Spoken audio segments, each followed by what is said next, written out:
Hello dear students, I am going to a topic of accounting terminology. Welcome to my channel Pratham Computer Infotech.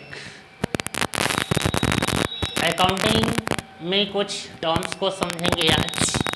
जो आज का topic है first capital. ठीक है, पहला topic है हमारा कैपिटल। कैपिटल क्या चीज़ होती है?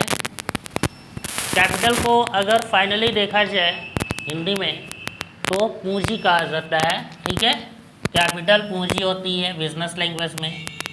और पूंजी आप समझ रहे हैं कि अगर हम कोई भी बिज़नेस स्टार्ट करते हैं, स्टार्टिंग अ बिज़नेस, तो निश्चित रूप से हम स्टार्टिंग टाइम में बिज़नेस अगर स्टार्ट करेंगे तो हम कुछ पैसे की आवश्यकता होगी। आप लोग बाहर जा सकते हैं, जाइए। कैपिटल अगर कोई भी बिज़नेस स्टार्ट करते हैं या कोई भी चीज़ डेवलप करते हैं तो उसमें पैसों की आवश्यकता होगी, जिन्हें बोला जाता है पूंजी।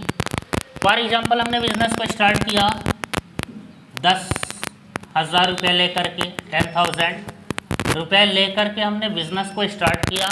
छोटा बेटा कोई भी बिजनेस स्टार्टिंग टाइम जो मेरे पास पैसे हैं, पूंजी है, वही हमारा पूंजी होता है, उसे ही हम कैपिटल कहते हैं। ठीक है, और इसमें दूसरा टॉपिक है हमारे पास ड्राइंग। ड्राइंग क्या चीज़ होती है?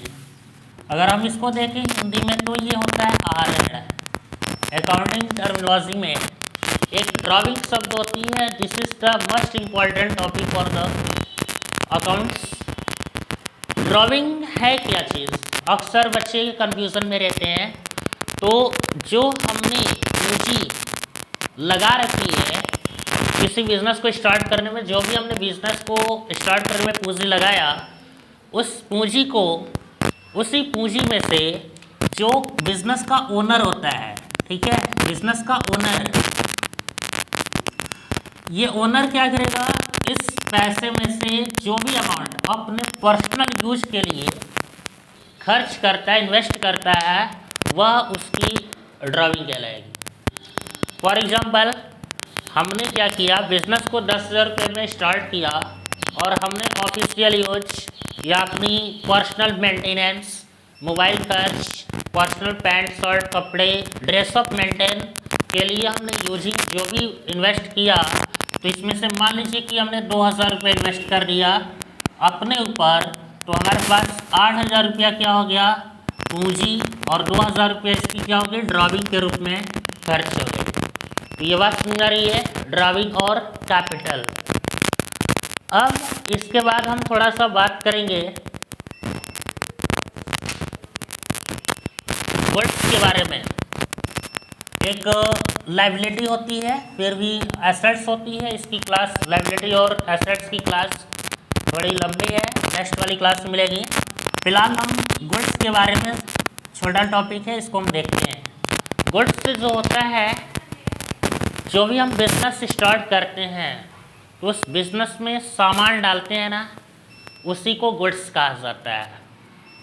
जैसे मान लो एक छोटा सा शॉप है और शॉप में हम सामान बेचना, सेल करना, परचेज करना है, तो सेलिंग परचेजिंग क्या करेंगे? सामान को ही करेंगे ना, उन्हें ही बोला जाता है गुड्स। और एक शब्द होता है हमारा स्टॉक।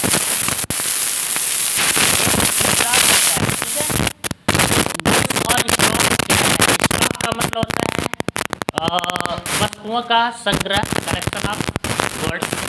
मतलब स्टॉक का मतलब भंडार। हमने सामान लिया, सामान सेल किया, सामान सेल किया, खरीदा, सेल किया। हमने सामान खरीदने के बाद जो सामान बच जाती है बेचने के बाद, मान लीजिए हमने किसी फाइनेंशियल ईयर में, फाइनेंशियल ईयर क्या होता है? एक वैकेंसी, 31 मार्च का जो फाइनेंशियल ईयर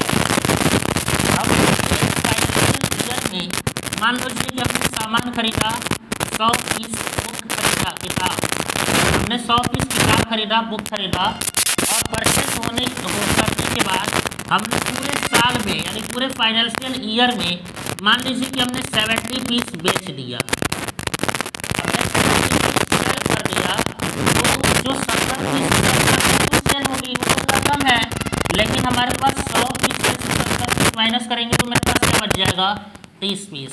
या जो 30 पीस आप बुक एक फाइनेंशियल सेल नहीं हो पाया तो हम इसको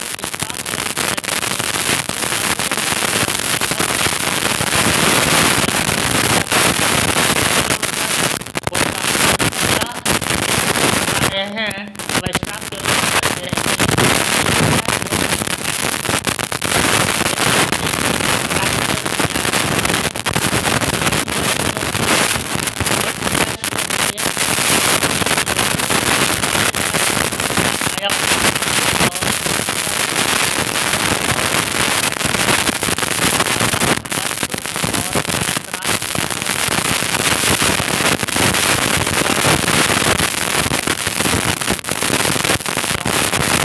फाइनली इससे भी एडवांस इसकी बाद जो क्लास हमारी होने वाली है